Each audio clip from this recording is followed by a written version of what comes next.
राकेश, चलो चलकर खाना खा लो। अरे राकेश, आज तो काम पर नहीं आया। साहब, मेरी बहन की शादी नहीं हो पाएगी क्या? अरे शादी कैसे नहीं होगी, धूमधाम से करेंगे शादी। साहब, लड़के वाले ना 5 लाख रुपए मांग रहे हैं दहेज में। उन लोगों को गाड़ी चाहिए और हमारी साइकिल देने तक की औकात नहीं। हम उन्हें 5 लाख रुपए कहाँ से देंगे? इसलिए टेंशन में काम पे नहीं आ रहा था मैं। दिन रात बस यही टेंशन लगी रहती है कि कहाँ से करूंगा मैं अपनी बहन की शादी। लेकिन पैसे ना होने के कारण मेरी बहन की शादी भी टूट गई साहब।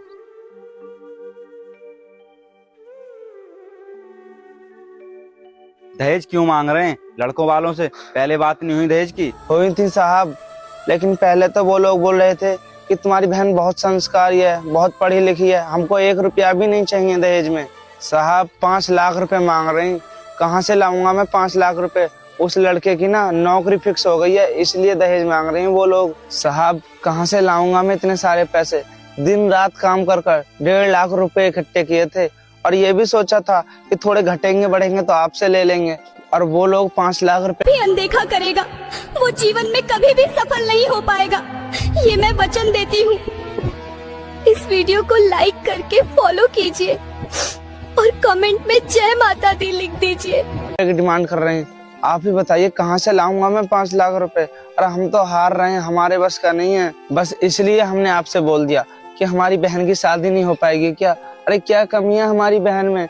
अच्छी तो है, लेकिन क्या कि हम लोग गरीब हैं, इसलिए नहीं हो पाएगी क्या हमारी बहन की शादी? नहीं नहीं, कोई कमी नहीं है तुम्हारी बहन में। तुमने पढ़ाया लिखाया, इस काबिल बनाया ताकि इसकी कोई अच्छे से घर में शादी हो सके।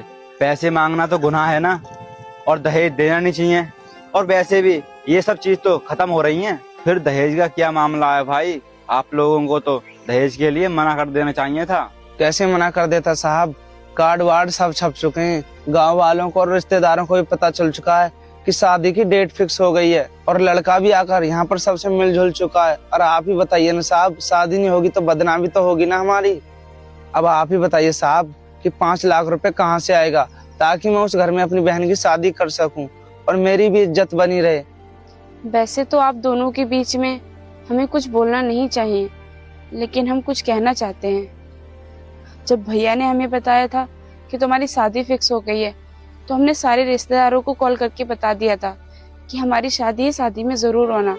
और साहब, आप तो जानते हो, बचपन में ही हमारे माँ बाप हम लोगों को छोड़कर चले गए थे। भाई ने ही सारे फर्ज निभाए हैं, हमें पढ़ाया लिखाया और इस काबिल बनाया। लेकिन